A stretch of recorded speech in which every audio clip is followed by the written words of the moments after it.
Tudo bem com vocês? Sejam bem-vindos a mais um Estudo em Casa Itabaianinha. Então, como é que vocês estão se saindo nesse novo formato de aulas? Estão conseguindo resolver as atividades? É muito importante a participação de vocês e essa interação que nos dá motivação para que a gente continue, certo? Bem, na aula de hoje, eu vou iniciar retomando uma questão da atividade que eu passei da última aula, que foi a questão que vocês tiveram mais dificuldade, certo?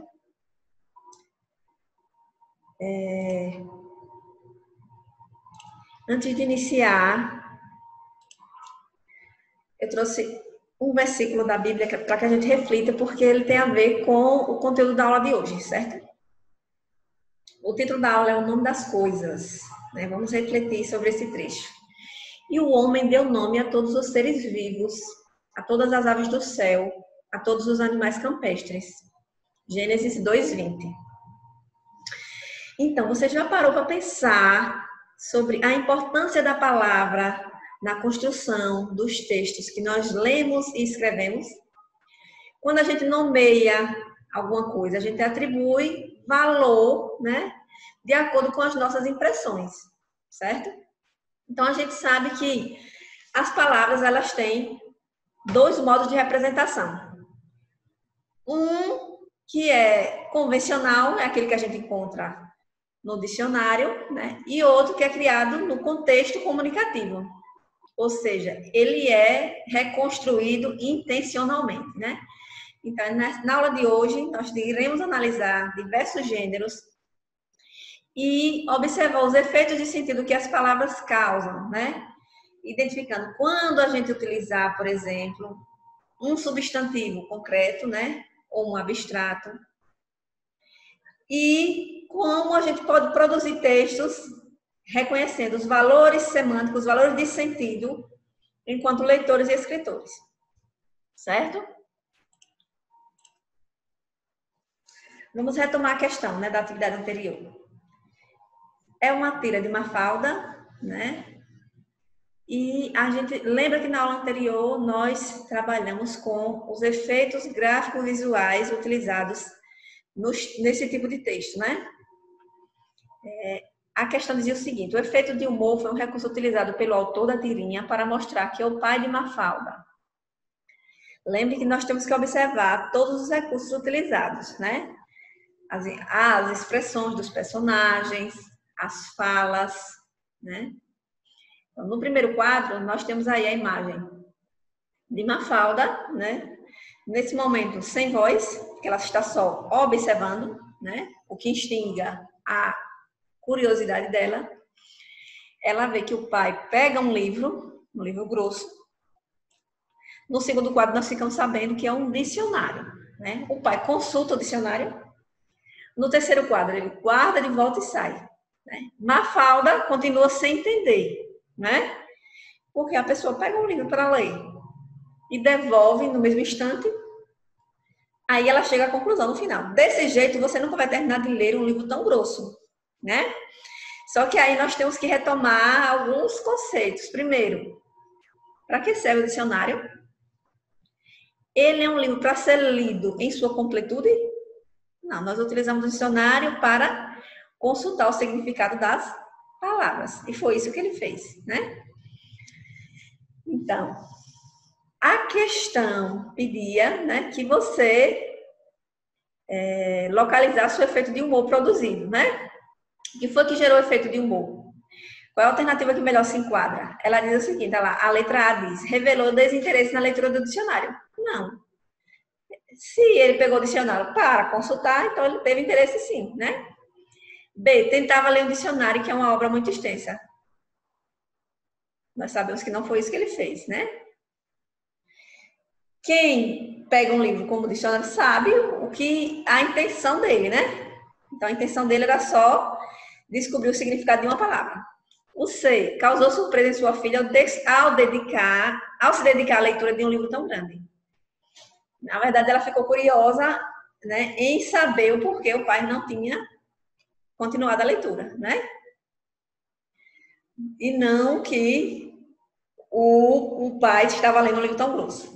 A letra D diz que queria consultar o dicionário para tirar uma dúvida e não ler o livro como sua filha pensava. Então, essa é a alternativa que melhor se enquadra. Né? Ele foi consultar o dicionário e não lê-lo como Mafalda pensou. Então, essa seria a alternativa correta, certo? Para continuar nessa aula, eu vou passar essa música. Vocês analisem.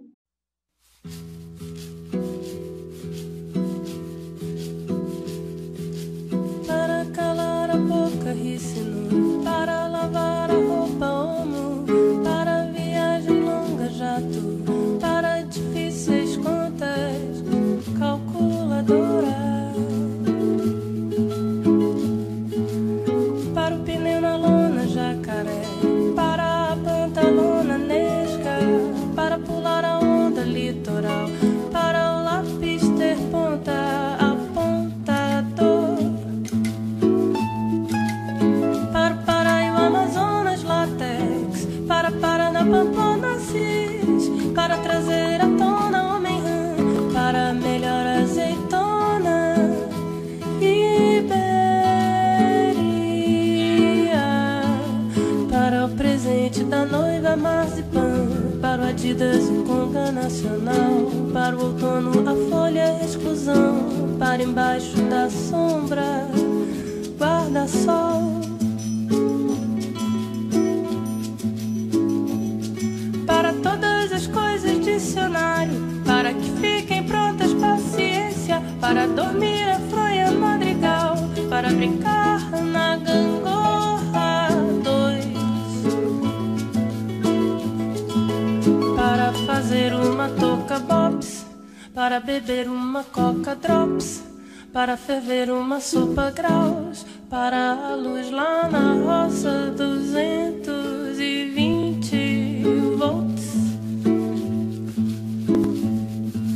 para vigias em Ronda Café, para limpar a lousa, apagador, para o beijo da moça, paladar, para uma voz muito rouca, hortelã, para cor roxa, ataúde, para galocha, verlon, para ser moda, melancia, para abrir a rosa, temporada, para aumentar a vitrola, sábado, para a cama de mola, hóspede, para trancar bem a porta, cadeado, para que serve a calota, Volkswagen, para quem não acorda, balde, para a letra torta, pauta, para parecer mais nova, alma, para os dias de prova, amnésia, para estourar pipoca, barulho, para quem se afoga, isopor, para levar na escola, condução, para os dias de folga, namorado,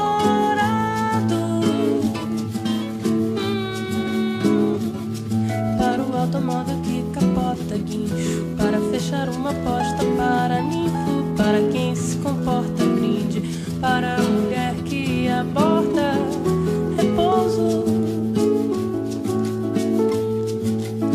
para saber a resposta, vídeo verso, para escolher a compota, Jundiaí, para a menina que engorda e papagim, para a comida das orcas, crio,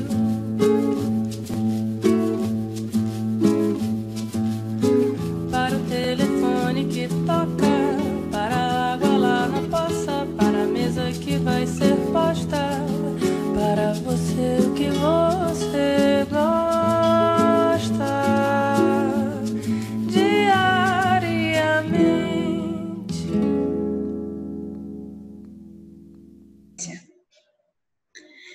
Bem, eu destaquei alguns trechos da canção para que a gente possa analisar. Vocês observaram que para cada coisa, né, existe um equivalente, uma correspondente que lhe caiba, né? Por exemplo, no primeiro verso ele diz, para todas as coisas, dicionário. Porque o dicionário ele informa o significado de todas as coisas, né? Ou pelo menos boa parte das palavras da língua. Para que fiquem prontas, paciência, você precisa aguardar para que alguma coisa fique pronta. Para dormir a fronha, madrigal, que é um tipo de tecido. Para brincar na gangorra, 2, né? Só se brinca na gangorra 2 pessoas, né? Para calar a boca, rícino. Rícino tinha um óleo amargo. Nada melhor do que calar alguém, né? Para lavar a roupa, Omo, sabão. A marca de sabão. Para viagem longa, jato, avião, né? Para difíceis contas, calculadora. Então, observe como cada palavra ela foi criada, né?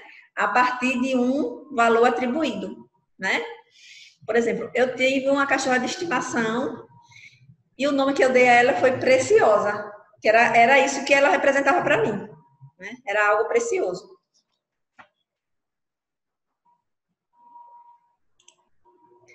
Observem agora essa tira de Armandinho, né? Armandinho conversa com uma amiguinha. A amiguinha disse: ficou doido, Armandinho? Você mesma disse, Fê. Eu disse apresentação de patins. Houve uma falha na comunicação. Patinhos. Perceberam como o emprego de uma palavra inadequada pode gerar confusão? Nesse exemplo da tira de Armandinho, né, como ele mesmo disse, houve uma falha na comunicação. Por conta de quê? Da troca de uma palavra, que ocasionou um novo significado. Então, sendo assim, né, as palavras, nós damos o nome gramaticalmente de substantivos, e sua classificação ela passa a ter sentido no contexto em que ele é utilizado, né? Então, visto que o conhecimento adquirido ele vai ser aplicado nos textos que nós lemos e nós produzimos, a palavra ela deixa de ser só um rótulo ou uma nomenclatura, né? Ela vai adquirir sentido no momento em que nós a utilizarmos, certo? Observem agora esse texto. Saiu para ir ao, mas não conseguiu entrar, pois o não era próprio para a sua. Então voltou para muito triste e foi ver na. Você entendeu alguma coisa? Eu também não. Qual foi o problema nesse texto? Vamos observar agora isso. Pablo saiu para ir ao cinema, mas não conseguiu entrar, pois o filme não era próprio para a sua idade. Então Pablo voltou para casa muito triste e foi ver desenhos na televisão. E aí o texto ficou com sentido? Então, essa é a principal função do substantivo, dar sentido aos textos, né? Ele é responsável por nós termos diálogo, ele nos permite chamar as pessoas, falar com as pessoas, apontar objetos, ventilador, cadeira, estante, janela, né? Então, a função desse termo é muito importante porque ele nos fornece apoio principal à nossa comunicação. Observem essa imagem. Essa foto trata de quê? O que a lente do fotógrafo, no conjunto, procurou captar, né? Podemos dizer que é uma paisagem, que é uma cidade, que são prédios, né? Então, esses nomes que nós utilizamos para definir o que estamos vendo, né? Tratam-se de substantivos. Nós estamos nomeando coisas, né? E coisas de uma mesma espécie, porque prédios, nós estamos vendo vários, que são nomes comuns, vários prédios que são comuns. Cidade também é comum, existem várias cidades, e paisagens também, né? Agora observem essas outras imagens.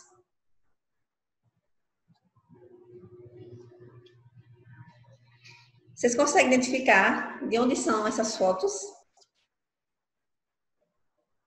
A primeira é uma imagem bem conhecida, que sempre aparece na televisão, né? Nas novelas, ela sempre serve de cenário para as novelas. É o Rio de Janeiro, né? A segunda imagem, quem sabe? Onde se localiza essa torre, a Torre Eiffel, Paris, né? E essa Estátua da Liberdade, New York. E esse caranguejo, alguém sabe? Nossa capital, Aracaju.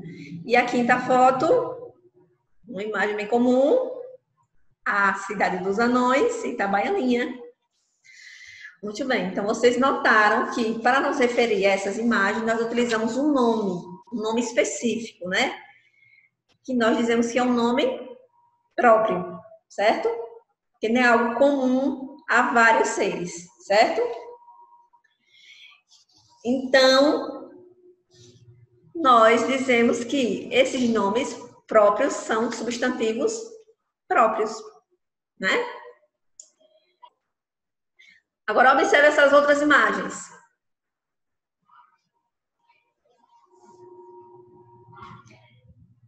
Como vocês nomeariam cada uma delas? Que sentimento está sendo retratado em cada uma dessas fotos?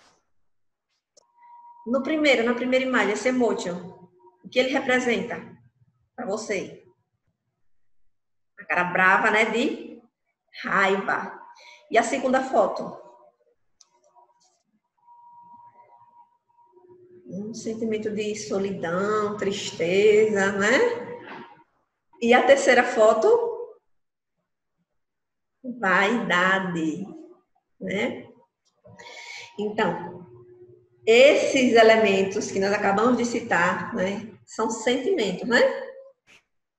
Tristeza, solidão, vaidade, né? Então, essas imagens indicam sentimentos, mas que não existem por si só. A raiva existe só se existir alguém para senti-la, não é?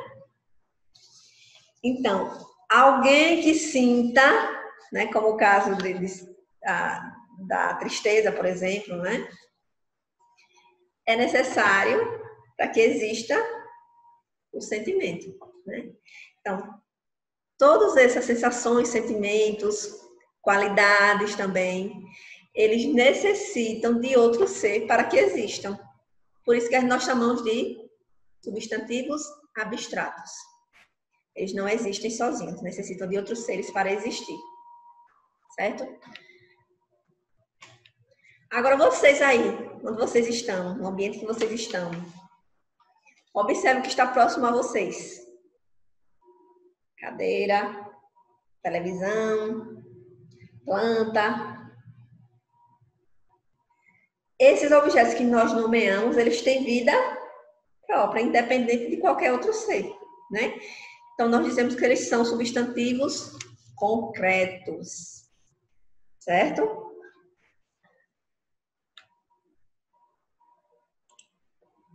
Vamos observar agora essas outras imagens. Podemos nomear. A primeira imagem é o que mesmo? Pedra. A segunda, jornal. A terceira imagem, pedreiros. E a quarta, jornalista. Vocês conseguem fazer alguma relação, né, entre essas imagens? Entre a imagem 1 e a imagem 3, que relação há entre eles? Primeiro, observem a constituição da palavra, né? A sonoridade, pedra, pedreiro, né? E a grafia, elas têm alguma coisa em comum? Sim. Apesar do significado ser outro, mas elas têm, sim, algo em comum. A palavra pedreiro, ela surgiu da palavra pedra, né? Então, a palavra pedra, ela é primitiva porque deu origem à palavra pedreiro, que é derivada, né? Jornalista é derivado da palavra jornal. Então, a palavra que deu origem ao jornal, ela é primitiva, certo?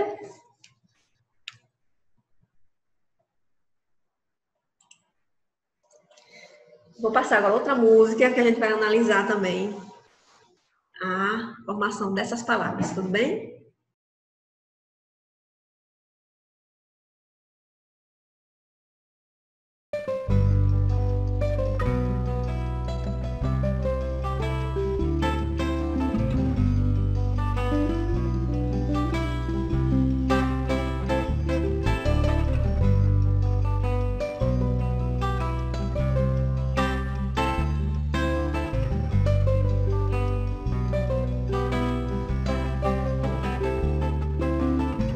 Numa folha qualquer eu desenho um sol amarelo,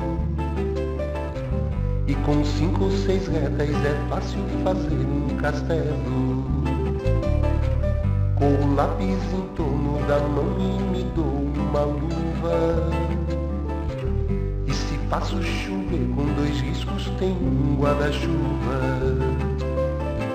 Se um pinguinho de tinta cai num pedacinho azul do papel,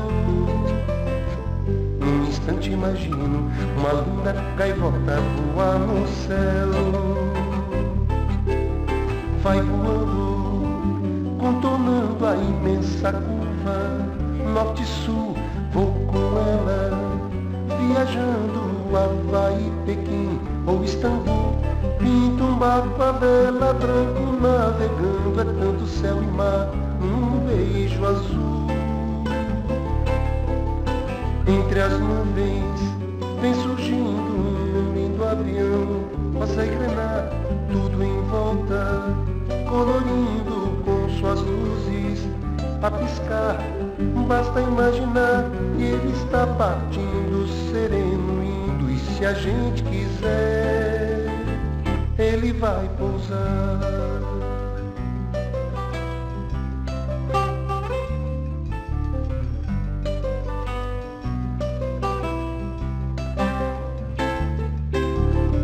Numa folha qualquer eu desenho um navio de partida,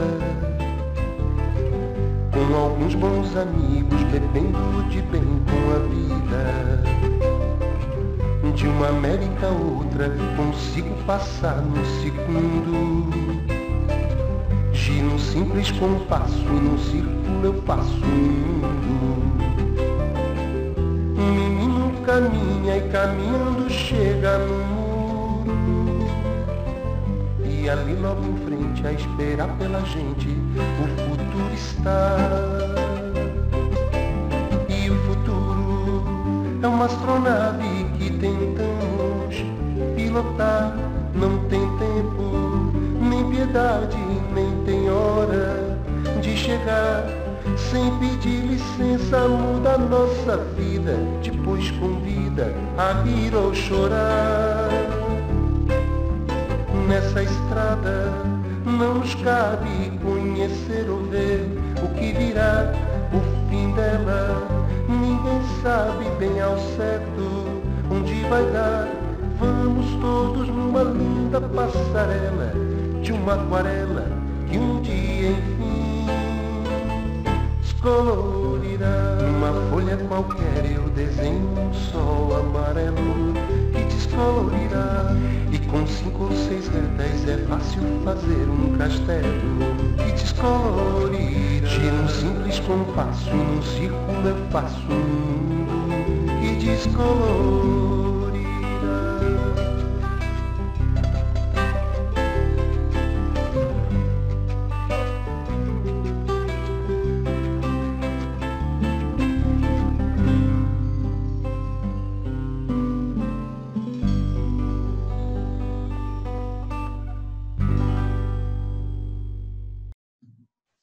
Essa música fez parte da infância de muita gente, né? É uma música bastante conhecida. Eu cantei muito, não que eu seja velha, né, gente? Só são uns aninhos a mais que vocês, tá bom? Vamos lá. Eu destaquei alguns trechos, né, da canção para que a gente possa analisar. A primeira diz o seguinte: e o futuro é uma astronave que tentamos pilotar. Observe que eu deixei a palavra astronave bem destacada, né? A palavra astronave, né, ela veio de duas outras palavras que já existem, né? A palavra astro e a palavra nave, que separadas têm sentidos diferentes, né? Mas juntas elas constroem uma nova palavra com um novo sentido, que é a palavra astronave. Então, quando as palavras elas são formadas, né, de duas ou mais palavras que já existem na língua, nossa, como eu estou enganchando. Então, nós dizemos que elas são palavras compostas ou substantivos compostos, né? Assim como no exemplo anterior, né, que eu passei, que a palavra jornal deu origem a jornalista, né? Mas nesse caso é só uma palavra derivada e não composta. Outras palavras, elas são formadas de palavras que já existem, né? Mas uma outra composição, certo? Observem também aí. E se faço chover com 2 riscos, tenho um guarda-chuva. Olha aí. Guarda-chuva também é uma palavra composta. Ela foi formada de 2 outras que já existem. Guarda e chuva. Mas vocês observaram que ela foi formada de uma maneira diferente da palavra astronave, né? Ela tem um tracinho entre guarda e chuva. Esse tracinho, alguém sabe o nome? Quem lembra? Isso mesmo, aluno imaginário, é o hífen, certo? Esse tracinho aí se chama hífen. Vamos lá. Numa folha qualquer, eu desenho um sol amarelo que descolorirá. Essa palavra, ela lembra alguma outra? Descolorirá. Sim. Descolorir, que vem de colorir, descolorir. Então, ela é uma palavra derivada, né? Ela veio de uma única palavra, então ela é derivada. Vai voando, contornando a imensa curva norte e sul. Vou com ela viajando Havaí, Pequim ou Istambul. Norte e sul também, uma palavra composta, né? Ela foi formada de 2 palavras que já existem, norte e sul. Para representar uma única localização, uma localização comum a norte e sul. E vocês observaram que tem palavras aí que, apesar de não estar no início do verso, né, ela iniciou com letra maiúscula. Por quê? Quem lembra? Porque é nome próprio. Pequim, né, é uma cidade, Istambul também, né? Então, são nomes próprios, por isso que foram iniciadas com maiúscula, certo? Com letra maiúscula. Tenho certeza que no decorrer dessa aula você recordou da aula dos professores que vocês tiveram, né? Vocês vão dizer, eu já estudei isso, a professora está repetindo, a professora é repetitiva. Mas essa é a intenção, que vocês relembrem, né? Que vocês mantenham essa conexão com as aulas que vocês tiveram, certo? Espero que tenha sido proveitoso, né? Chegamos ao fim de mais uma aula. E, novamente, deixarei o link da atividade para que vocês reforcem o que vocês estudaram, certo? Conto com vocês, fiquem em casa, cuidem-se e até a próxima aula.